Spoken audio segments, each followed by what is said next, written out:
پس منظر یہ تھا کہ کوئی بزرگ تھے، بڑے اللہ والے لوگ تھے جو ہر وقت اللہ اللہ کیا کرتے تھے. جب ان کا انتقال ہو گیا تو لوگوں نے عقیدت میں ان کے مجسمے بنا لیے، جیسے لوگ بناتے ہیں نا بڑی شخصیتوں کے. اسلام میں مجسمے بنانا حرام ہے. یہ جو آج کل لٹکے رکھے ہوئے ہوتے ہیں کپڑوں کی دکان پہ مجسمے، ان لوگوں کو چاہیے کہ اللہ کے عذاب سے ڈریں. بہت شدید وعید ہے. چہرہ اڑا دیں اس کا. بھئی آپ نے اپنی پروڈکٹ بیچنی ہے تو شکل دکھانے کی کیا ضرورت ہے؟ تو وہ چہرہ اڑا دیں پھر بے شک ٹھیک ہے، یا چہرہ مسخ کر دیں، ایسے ناریل جیسا گول سر اوپر رکھا ہوا اڑا کے، آنکھ ناک کان نہ بنا ہوا ہو. تو 5 بت تھے جو اصل میں بزرگ تھے، تو ان کی یادگاروں کے طور پر انہوں نے بت بنا لیے. تو شروع میں تو صرف یہ یادگاریں تھیں، آہستہ آہستہ ان کی عبادت بھی شروع ہو گئی. پھر یہ نظریہ آ گیا کہ اللہ تعالیٰ نے ان بزرگوں کو بھی اختیارات دیے. میں نے ایک بیان کیا تھا کہ اللہ نے اپنے نبی کو اختیارات نہیں دیے. تو ایک صاحب نے کمنٹس کیے تھے کہ توہین، کہ یہ شخص پیغمبر کی کیا کر رہا ہے؟ توہین. یہ سمجھتا ہے کہ پیغمبر بھی اس جیسے ہیں، معاذ اللہ، جیسے اس کو اختیار نہیں ہے تو پیغمبر کو بھی اختیار نہیں. تو یاد رکھو سب شرک جب بھی شروع ہوا ہے نا تو یہیں سے شروع ہوا ہے کہ اللہ نے، یار آواز صحیح نہیں ہے، مزہ نہیں آ رہا، اس کو تھوڑا سا بڑھائیں یار، کہ اللہ تعالیٰ نے پیغمبروں کو، اپنے نیک لوگوں کو اختیارات دیے ہیں. اولاد ہے، بارش ہے، ان سے بھی مانگ سکتے ہیں. تو پیغمبر کو جو مقام اور فضیلت حاصل ہے وہ اختیارات کی وجہ سے نہیں ہے، وہ اس لیے کہ آپ اللہ کا پیغام لوگوں تک پہنچا رہے ہیں. دیکھو امریکہ کا سفیر یہاں پر آئے گا تو اس کی ایک ویلیو ہوگی نا، اس لیے تھوڑی کہ وہ فیصلہ بھی کر سکتا ہے. فیصلہ وہ نہیں کرے گا، فیصلہ تو حکومت کرے گی، لیکن اس کی کوئی عزت کیوں دی جائے گی؟ بھائی امریکہ کا سفیر ہے، اس کی توہین امریکہ کی توہین سمجھی جائے گی. جتنا بڑا ملک ہوگا اس کے سفیر کی عزت بھی اتنی ہی زیادہ. تو اللہ سب سے بڑا ہے تو اللہ کے سفیر کی ویلیو بھی سب سے زیادہ ہے. تو اللہ تعالیٰ نے یہ مقام دیا ہے محمد صلی اللہ علیہ وسلم. تو انہوں نے 5 بتوں کی عبادت شروع کر دی. عبادت کا مطلب ان سے مانگنا، کہ یہ دیتے ہیں اللہ کے دینے سے دیتے ہیں. عطائی، وہ عطائی اور ذاتی کا فرق میں ڈال کے نا، کہ یہ عطائی ہے، ان کے پاس اللہ کا عطا کردہ بہت کچھ ہے، تو یہ لوگوں کو کیا کرتے ہیں؟ دیتے ہیں لوگوں. تو پہلی دفعہ نوح علیہ السلام وہ پیغمبر تھے جو دنیا میں شرک کو ختم کرنے کے لیے آئے. اس سے پہلے لوگوں میں شرک نہیں تھا، بدعملی تھی، بدعملی، اس کو ٹھیک کرنے کے لیے پیغمبر آتے تھے. لیکن شرک کو ختم کرنے کے لیے جو پہلے پیغمبر دنیا میں آئے، بھائی ایک بندہ نا یہاں کے بیٹھ جایا کرے، دیکھتا رہے ٹوں ٹاں پی پاں، جب ہو رہا ہے اس کو سیٹنگ پہ لے آئے. تو وہ بیچارہ وہ کیمرہ بھی سنبھال رہا ہے، وہ بٹن کسی اور کے حوالے کر دے نا، اور جس کے حوالے بٹن ہو خود اس پہ بھی ایک بٹن لگا ہوا ہو اس کو سیٹ کرنے کے لیے. تو 5 جو حضرت نوح علیہ السلام آئے، اور قرآن کے مطابق 950 سال نوح علیہ السلام نے قوم کو دعوت دی. اس سے پتہ چلتا ہے کہ لوگ اپنی جو خاندانی پرمپرائیں ہیں ان کو چھوڑنے کے لیے تیار نہیں ہوتے. یہ ہمارے باپ دادا کا نظام، ہمارا کلچر اس کو قبول نہیں کرتا. ایکچولی معذرت کے ساتھ، یہ جو میں شادیوں پہ رٹے لگاتا رہتا ہوں نا، اس کو بھی پتہ ہے آپ کیوں قبول نہیں کرتے، کہ ہمارا کلچر قبول نہیں کرتا. دلائل کی دنیا میں آپ کے پاس کوئی جواب نہیں. طنز بھی کرتے ہیں، سب کچھ کرتے ہیں، لیکن بس کلچر قبول نہیں کرتا. تو ساری فساد کہاں سے آتا ہے؟ اچھائیاں بھی کلچر سے آتی ہیں لیکن برائیاں بھی کلچر سے آتی ہیں. تو ہمیں یہ دیکھنا چاہیے کہ جو کلچر کی اچھی چیزیں ہیں ان کو اڈاپٹ کرنا چاہیے، جو بری چیزیں ہیں. اب دیکھو آج ایک ہندو لڑکی، پھر ماشاءاللہ میسج آیا، کسی نے مجھے، عثمان بھائی نے رابطہ کرایا کہ انڈیا میں ایک ہندو ہے مسلمان ہوئی ہے گھر کے اندر. میں سمجھا تو کوئی آدمی ہے، تو میں نے بڑا اپریشیٹ کیا اس کو، واٹس ایپ پہ اس کو میسج بھیجے. وہ چھپ کے روزے رکھ رہا ہے، چھپ کے نمازیں پڑھ رہا ہے، سارا گھرانہ ہندو. بعد میں اس نے بتایا کہ میں لڑکی ہوں. عورت کے لیے، ایک لڑکی کے لیے کتنا مشکل کام ہے اپنے خاندان سے بغاوت کرنا. تو کیسے ہمت دی اللہ نے. لیکن چھپ کے روزے اور چھپ کے نمازیں، چاروں طرف ماحول ساتھ نہیں دے رہا. لیکن بات سمجھ میں آ گئی کہ بھئی ہم ان پتھروں کے بنے ہوئے بتوں کو کیوں پوجیں، یہ کیا لگتے ہیں ہمارے، یہ کیا لگتا ہے. عجیب بات ہے آپ کو کوئی آپ کے گھریلو معاملات میں دخل اندازی دے، آپ کو برا لگے گا نا؟ کوئی بندہ آئے جو آپ کا بڑا دوست ہو گیا، اور بھائی بتاؤ بھابھی آج کل تمہارے ساتھ سیٹ چل رہی، آپ بولیں گے کہ تو میرا کیا لگتا ہے بھائی، یا تو میں نے تیرے ساتھ شیئر کیا ہو اپنے گھریلو معاملات، پھر تم مجھ سے پوچھے تو ٹھیک ہے، خام خام آگے پوچھ رہے بھابھی واپس آ گئی ہیں، ٹھیک ہے، تو آپ کہیں گے بھائی تو میرا کیا لگتا ہے جو تم مجھ سے اتنی ڈیٹیل میں پوچھ رہا ہے؟ تو ایک انسان اس غصے کے سامنے آدمی اپنے گھریلو حالات شیئر نہیں کرتا، اور اگر وہ خود سے دلچسپی لے تو غصہ ہو جاتا ہے، تو انسان کی تو پھر بھی ایک ویلیو ہے۔ تو جن بتوں کو آپ نے اپنے ہاتھوں سے بنایا وہ تو انسان سے بھی کم ہے، ان کے سامنے اپنے سارے راز فاش کر دینا کہ میں نے یہ کیا تھا، بھگوان میرے یہ معاف کروا دو، میرے آج کل پیسے نہیں جیب میں، پیسے دلوا دو، تو ساری اپنی ذاتی پرسنل باتیں اس کے ساتھ شیئر کرنا، یہ تو میرے بھائی اور بھی زیادہ غلط بات ہے نا، بہت ہی بری بات۔ آپ بھگوان سے بولا کرو تو میرا کیا لگتا ہے بھائی، جو میں تجھے اپنے دکھڑے سناؤں، تو لگتا کیا ہے بھائی، مجھے تو کمپنی نے بنایا ہے، بس زیادہ نہیں بولوں گا میں۔ وہ ایک اور ہندو کا فون آ رہا ہے، وہ ہندو ہی ہے، وہ کہہ رہے یار آپ مذاق اڑاتے ہو ہندو مذہب کا، میں نے مذاق تو نہیں اڑایا بھائی کبھی۔ خیر، تو اللہ ہدایت دے، عقل سلیم عطا فرمائے۔ تو نوح علیہ السلام نے 950 سال دعوت دی ہے، 40-50 سے زیادہ لوگ ایمان نہیں لائے، 40-50، اور دن میں بھی پکارا، رات کو بھی پکارا، ربی انی دعوت قومی لیلا و نہارا، دن میں بھی گیا رات کو بھی گیا۔ اور کیا ہو گیا تھا کہ دیکھ کے نا آنکھوں میں کانوں میں انگلیاں ڈالنے لگے تھے لوگ، اس وقت عمریں لمبی ہوتی تھی لوگوں کی، قد بھی بڑے لمبے ہوتے تھے۔ نبی صلی اللہ علیہ وسلم نے فرمایا آدم علیہ السلام کا قد 60 گز تھا، 60 گز کتنا ہوگا بھائی، یہاں سے وضو خانے تک، پاؤں کتنے بڑے بڑے ہوں گے بھائی، آنکھیں، بہت اللہ نے قد دیے تھے پہلے لوگوں کو، گھستے گھستے اتنے سے ہو گئے۔ اس زمانے میں تو بچے اتنے بڑے پیدا ہوتے تھے، بلکہ اس سے بھی بڑے بچے پیدا ہوتے ہوں گے۔ میں سوچتا ہوں اس زمانے کا انسان ہم لوگوں کو دیکھ لے، جیب میں ڈال کے چلا جائے، بولے کہ یہ کیا ہو یار تم لوگ ہو کیا، اور فن خانی ایسے ہے، محلے کے دادا ایسے بنے ہوئے ہوں گے، تو چونٹیاں ہیں ہم لوگ تو ان کے مقابلے میں۔ تو عمریں بھی لمبی تھی اور قد بھی لمبے تھے، ہوتے ہوتے اتنے سے رہ گئے ہم لوگ۔ اب آگے پتہ نہیں کیا ہوگا، یہ اگر سب چائنیز بن گئے فیوچر میں جا کے تو پتہ نہیں کیا ہوگا۔ تو وہ چائنیز اتنے چھوٹے چھوٹے، تھائی لینڈ کے لوگ نا، ہم لوگ جب تھائی لینڈ میں لفٹ میں سوار ہوتے تھے تو لفٹ پہ لکھا ہوتا تھا 10 آدمیوں کی جگہ ہے، تو ہم بھی 5 ہی آتے تھے کہ لفٹ کا سائرن بجنا شروع ہو جاتا تھا۔ ہم حیران ہوتے، آواز صاف آ رہی ہے آپ لوگوں کو؟ ہم حیران ہوتے یار جگہ تو 10 آدمیوں کی ہے، 5 کے بعد ہی یہ سائرن بجنا شروع۔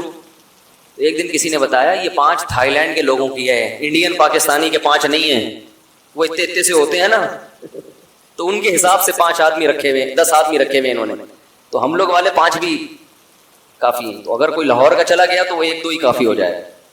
تو نوح علیہ السلام نے دن میں بھی پکارا، رات کو بھی پکارا، ربی انی دعوت قومی لیلا و نہارا فلم یزدہم دعائی الا فرارا، نفرتیں کم ہونے کے بجائے بڑھتی گئیں، کیونکہ پیسے نہیں دے رہے تھے نا۔ آج درس قرآن کرو، اس کے بعد افطاری کی دعوت کرو تو دیکھو کتنے لوگ آئیں گے، چائے پلاؤ تو دیکھو کتنے، فری میں کرو نہیں آتے لوگ، ہر چیز میں لوگوں کو پیسہ چاہیے، کھانا پینا چاہیے۔ تو کیونکہ پیسے نہیں دے رہے تھے تو لوگوں کو آپ کی دعوت سمجھ میں نہیں آ رہی۔ بالآخر ایک وقت آیا، اب میں تھوڑے سے وہ کلام پڑھ کے سناتا ہوں، اللہ تعبدوا الا اللہ، آواز گونج رہی ہے، مجھے سمجھ میں نہیں آ رہی، پتہ نہیں آپ لوگ کو کیسے، اس کو ذرا کنٹرول کریں بھائی آواز کو۔ نوح علیہ السلام نے کہا کہ اللہ کے سوا کسی کی عبادت مت کرو، غلامی صرف کس کی ہوگی؟ اللہ کی۔ دعا صرف کس سے مانگی جائے گی؟ اللہ سے، ان بزرگوں سے مت مانگو۔ انی اخاف علیکم عذاب یوم علیم، دردناک عذاب کا خطرہ ہے، دردناک عذاب کا۔ فقال الملأ الذین کفروا من قومہ، قوم کے بڑے بڑے لوگوں نے، سرداروں نے کہا، جو اپر لیول لوگ تھے نا، دولت مند وڈیرے، اس ٹائپ کے لوگوں نے کہا، ما نراک الا بشرا مثلنا، آپ تو ہماری طرح کے انسان ہو، آپ تو ہماری طرح کے انسان۔ ہر پیغمبر کو یہ طعنہ ملا ہے کہ تم ہماری طرح کے انسان ہو، تو کبھی بھی اللہ نے اس کا جواب یہ نہیں دیا کہ ان سے کہہ دے نہیں میں تمہاری طرح کا انسان نہیں ہوں، بلکہ مجھے کچھ الگ سے طاقتیں ملی ہیں، ایسا کبھی بھی نہیں۔ ہر پیغمبر نے کہا کہ ہم نے کب کہا کہ ہم انسان نہیں ہیں بھائی، اور ہم نے کب کہا کہ ہم یہ کچھ کر سکتے ہیں؟ ہماری دعوت کو فوکس کرو کہ ہم جو دعوت دے رہے ہیں وہ ٹھیک ہے یا نہیں ہے۔ یہ مت دیکھو کہ دعوت دینے والا انسان ہے یا فرشتہ ہے، بہت مشکل ہے بھائی۔ بات کو دیکھو کہ بات صحیح کر رہے ہیں کہ اس کو بھائی کہاں گئے وہ نہیں سیٹ ہوا، نہیں اتنی آواز گونج رہی ہے میرے کان خراب ہو رہے ہیں، آواز آ رہی ہے نا، اب کچھ بہتر ہو گیا۔ تو دعوت کو دیکھو کہ دعوت صحیح ہے یا نہیں ہے۔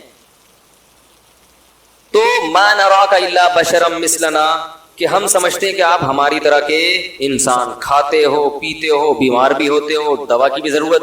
اس سے ایک بات تو یہ پتہ چلی کہ لوگ یہ سمجھتے ہیں کہ بزرگ بننے کے لیے کوئی ٹیکنیکل قسم کی چیزیں ہونی چاہیے آپ کے پاس۔ نارمل آدمی بزرگ جب پیغمبر نہیں بن سکتا تو اب لوگ کہتے ہیں بزرگ بھی نہیں بن سکتا۔ سوئمنگ کرنے والا تو بزرگ ہو ہی نہیں سکتا، ہارس رائڈنگ کرنے والا، اور شادیوں والا تو سوال ہی پیدا نہیں ہوتا، شادیوں والا تو سوال ہی پیدا نہیں ہوتا۔ تو یہ سب چیزیں کیا بنا لی ہیں لوگوں نے؟ ٹماٹر خریدتے ہوئے پکڑا گیا بزرگ نہیں ہو، انڈے لا رہا ہے، گھر سے جھاڑ پڑ رہی ہے، میاں بیوی میں جھگڑا ہو رہا ہے، تو جھگڑا کیوں ہو گیا؟ یہ بزرگ ہے، ان کے یہاں تو جھگڑا نہیں ہوتا۔ بھائی سب کے یہاں سب کچھ ہوتا ہے، جب نارمل زندگی گزرے گی تو جھگڑے بھی ہوں گے، محبتیں بھی ہوں گی، کٹی بھی ہوں گے، دوستی بھی ہوں گے، سب کچھ ہوتا ہے، کیونکہ انسان ہے نا۔ آپ کے جذبات کبھی مجروح، طلاقیں بھی ہوتی ہیں اور دوستیاں بھی ہوتی ہیں۔ ہاں ان کے ہاں مشکل ہوتا ہے، عام لوگوں کے ہاں آسان ہو جاتا ہے کیونکہ یہ جذبات پہ کنٹرول کرتے ہیں، لیکن سب کچھ سب کے یہاں ہوتا ہے۔ بیمار بھی ہوتے ہیں، تکلیف بھی ہوتی ہے، اور تکلیف میں ہائے ہوئے بھی کرتے ہیں۔ لوگ سمجھتے ہیں کہ کسی بزرگ کو تکلیف ہو اور وہ کہہ رہے ہیں میرے تکلیف ہو رہی ہے، تو کہتے ہیں یہ تو بزرگ ہیں، ان کو کیوں تکلیف ہو رہی ہے؟ بھائی تو بزرگ ہیں بھائی، تکلیف بھی ہوگی اور شادی کا شوق بھی ہوگا، شوق بھی ہوگا، کیونکہ آدمی پہلے ہیں، بزرگ بعد میں۔ وہ ہمارے حضرت ایک واقعہ سناتے تھے کہ ایک آدمی سے کسی نے پوچھا مفتی کسے کہتے ہیں؟ تو اس نے کہا مفتی، بزرگ کسے کہتے ہیں؟ اس نے کہا بزرگ وہ ہوتا ہے، مفتی اور بزرگ وہ ہوتا ہے جو کسی کوئی حسین جمیل عورت سامنے سے گزر جائے تو اس کی توجہ اس طرف ہو ہی نہیں، اتنا نیک ہو۔ تو بیچارہ دیہاتی تھا، اس نے بولا اس کو تو ہمارے یہاں مخنث بولتے ہیں، ہجڑا بولتے ہیں اس کو ہمارے۔ اچھا اس کو یہ لوگ جنت میں جائیں گے، متقی اس کو بولتے ہیں؟ تو یہ تصور ہی غلط ہے۔ ہاں پرہیزگار اسے کہتے ہیں، دل تو انسان کا مائل ہوتا ہے، مگر وہ یہ دیکھتا ہے کہ یہاں دل کی خواہش پوری کرنا حلال ہے یا حرام۔ اگر حرام ہے قدم روک لے گا، اپنے نظریں جھکا لے گا، حلال ہے تو ظاہر ہے اللہ نے ایک چیز حلال قرار دی، لیکن رغبت ہی ختم ہو جائے تو یہ آدمی، متقی تو دور کی بات، یہ تو آدمی بھی، اس کو تو علاج کرانے کی ضرورت ہے۔ یہی حال عورت میں بھی ہے، عورت چاہے کتنی پرہیزگار ہو جائے، میں اس لیے بہت اہمیت سے بیان کر رہا ہوں کہ آج والدین اپنی بچیوں کی احتیاط نہیں کرتے۔ وہ کہتے ہیں ہماری بچی تو بہت نیک ہے، لہذا اگر اس کا کوئی بوائے فرینڈ ہے یا اسکول میں یہ کو ایجوکیشن میں پڑھ رہی ہے یا اسے کوئی جوان قاری صاحب آ کے پڑھا کے چلے جاتے ہیں، ہمیں اپنے بچوں پہ پورا اعتماد ہے۔ ارے ہے تو لڑکی نا، وہ کوئی اور جنس تو نہیں بن گئی نا۔ اگر وہ لڑکی ہے، عورت ہے، تو اس کی مردوں کی طرف اٹریکشن ہوگی، کوئی بھی ہینڈسم اس کو نظر آئے گا، کوئی کسی کے بھی اسٹائل اچھے لگیں گے تو اس کی طبیعت اس کی طرف مائل ہوگی۔ اس کا تعلق نیک یا برے ہونے سے نہیں ہے، اس کا تعلق مرد اور عورت ہونے سے ہے۔ تو لہذا شریعت نے کیا کہا؟ نظر کی حفاظت۔ تبھی میں لوگوں کو بتاتا ہوں، کسی خاتون کو کسی عالم کا بیان سننے سے فتنہ پیدا ہو رہا ہے، بجائے اصلاح کے اس کی طرف طبیعت مائل ہو رہی ہے، عشق پیدا ہو رہا ہے، فوراً اس کے بیانات بند کر دے۔ یہ شیطان ہے جو دین کے لیبل سے کیا کر رہا ہے؟ گمراہ کر رہا ہے۔ فوراً اس کے بیانات سننا بند کر دے، کیونکہ وہ عشق پیدا ہوگا اور یہ عشق فائدے کے بجائے کیا پہنچائے گا؟ نقصان۔ پھر سننا درست نہیں ہے۔ ہمارے حضرت کے پاس ایک خاتون کا فون ہے، قاری صاحب تھے پنجاب کے، بڑی خوبصورت آواز تھی ان کی، لوگ تقریر سنتے تھے۔ تو ایک خاتون جو تھی ان کی آواز پہ لٹو ہو گئی۔ آڈیو کیسٹیں ہوتی تھی اس وقت، ویڈیو ہوتی بھی نہیں تھی۔ اب وہ خاتون تھی، وہ دن حضرت کو فون کیا، میں پورا دن پوری رات انہی کے بیان سنتی رہتی میرے، اور وہ ظاہر ہے فیلنگ کچھ پیدا ہونا شروع ہو گئی۔ حضرت نے فرمایا آپ کے لیے ان کے بیان سننا جائز، کیونکہ معاملہ کسی اور طرف جا رہا ہے۔ تو مرد ہو یا عورت ہو بھائی وہ ان کی جنس تھوڑی تبدیل ہوگی، تو اس لیے اپنی بچیوں کو بوائے فرینڈ سے بچائیں، ٹھیک ہے نا، لڑکوں کے ساتھ میل جول سے بچائیں. ہم نے بڑی بڑی نیک لڑکیاں بگڑتے ہوئے دیکھی ہیں، گھروں سے بھاگتے ہوئے دیکھی ہیں. ماں باپ اعتماد کرتے ہیں ہماری بچی ہمارا خون کبھی دھوکہ نہیں دے سکتا. اور بھائی وہ کیوں نہیں دے سکتا دھوکہ یار، جب اس پہ عشق چڑھے گا، آپ پہ چڑھ جائے تو پھر آپ اپنے میاں کو دھوکہ دے کے بھاگ جاؤ گی. ہاں یہ عشق ایسی خطرناک چیز ہے. تو بچی پہ وہ تو جوان ہے، اس پہ تو عشق چڑھنے کا زیادہ خطرہ ہے اور وہ گھر سے بھاگنے کا خطرہ ہے. تو اپنے آپ کو بھی خود بچائیں ان فتنوں سے اور اپنے گھر کی مستورات کو بھی بچائیں، ان کی خود نگرانی کریں. واٹس ایپ، فیس بک، ان کے جہاں فائدے ہیں وہاں نقصانات بھی بہت ہیں. نقصانات کی فہرست اگر ہم بیان کرنا شروع کریں تو آپ کانوں کو پکڑ لیں گے. ایسے ایسے گھر تباہ ہوئے ہیں ان چیزوں سے، تو ان کو کنٹرول میں رکھنا ضروری ہے. جوان بیٹی کو موبائل لے کے دینے کی ضرورت نہیں، اور اگر دیا ہے کسی ضرورت سے تو اس کو چھپ کے بات نہ کرنے دیں. سے بولے بیٹا جب گھر میں موجود ہے سب تو نمبر سب کے سیو ہونے چاہیے. ان نون کال آپ کو ریسیو کرنے کی اجازت بولو نا بھائی نہیں. یہ بچیوں کو بتا دیا جائے سب کے نمبر سیو کر لو، اور خام خامے ایسا موقع دینا جس سے بدگمانی ہو یہ درست نہیں. تو یہ سب نگرانی ہوگی تو صالح معاشرہ وجود میں آئے گا. بے لگام چھوڑ دیا کہ ہم سب نیک ہیں تو شیطان کس لیے بنا ہے بھائی؟ ہیں سارے ہی نیک ہو تو جہنم میں کون جائے گا؟ ہیں ویسے ہی 4 آدمی چلے چھوڑیں وہ پھر زیادہ ہو جائے گا. تو نوح علیہ الصلوۃ والسلام نے سمجھایا تو قوم کیا کہتی ہے؟ ما نراک. ہاں تو میں بتا رہا تھا پیغمبر بھی بشر ہوتے تھے. مالی ھذا الرسول یاکل الطعام ویمشی فی الاسواق. نبی کو پتہ ہے کیا تانے دیتے تھے مشرکین؟ یہ کیسا، یہ تو سید الانبیاء ہے، یہ تو تمام پیغمبروں کا سردار ہے. یاکل الطعام یہ تو کھانا بھی کھاتا ہے، ویمشی فی الاسواق یہ تو بازار میں خریداری بھی کرتے ہیں. یہ سید الانبیاء، یہ کائنات کے سردار، یہ تو بازار میں، ان کو تو بھائی اللہ تو ان سے راضی ہے، ان کو تو گھر میں آلو پیاز ٹماٹر اور یہ ساری چیزیں گھر میں پہنچنی چاہیے نا. یہ تو اللہ سے دعا مانگے ایک دم سب کچھ آ جائے گھر میں. یہ پیغمبر ہو کے بازار میں خریداری کر رہے ہیں. لولا انزل الیہ کنز، آسمان سے خزانے کیوں نہیں اترتے ان کے اوپر؟ فرعون نے کیا تانا دیا موسیٰ علیہ السلام کو کہ میرے پاس دنیا کی ہر نعمت ہے، یہ تو غریب ہے، مسکین ہے، طاقت تو میرے پاس ہے، اگر اللہ ان سے خوش ہے تو پاور مجھے کیوں دی، ان کو کیوں نہیں دے دی اللہ نے؟ نہیں یاری بات. فرعون پتہ کیا کہتا تھا؟ میرے اوپر خزانے نازل ہوئے ہیں یا ان کے اوپر؟ ام انا خیر من ھذا الذی ھو مہین. جو اس قوم میں معاذ اللہ سب سے کمتر آدمی ہے، معاذ اللہ، وہ بہتر ہے یا میں بہتر ہوں؟ فلولا القی علیہ اسورۃ من ذهب. سونے کے کنگن کیوں نہیں ہے موسیٰ کے ہاتھ میں؟ یہ غریب کیوں ہیں؟ یہ غریب کیوں ہیں؟ اگر اللہ ان سے خوش ہے تو یہ اللہ سے دعا مانگے سارے خزانے ان کے پاس آ جائیں. خزانے میرے پاس اور یہ غریب. تو ہمیشہ پیغمبروں کو الزام کیا لگا ہے؟ یہ ہماری طرح کے انسان، بلکہ بعض لوگوں نے الزام لگایا معاذ اللہ یہ ہم سے بھی بدتر ہیں، معاذ اللہ. تو اللہ کی نظر میں نبوت یا ولایت یا بزرگی کا یہ معیار نہیں ہے. بزرگ بیمار بھی ہوتے ہیں، ان کو کھانسی بھی ہوتی ہے، کولیسٹرول بھی آ سکتا ہے، کولیسٹرول کم بھی ہو سکتا ہے، ہارٹ اٹیک بھی ہو سکتا ہے.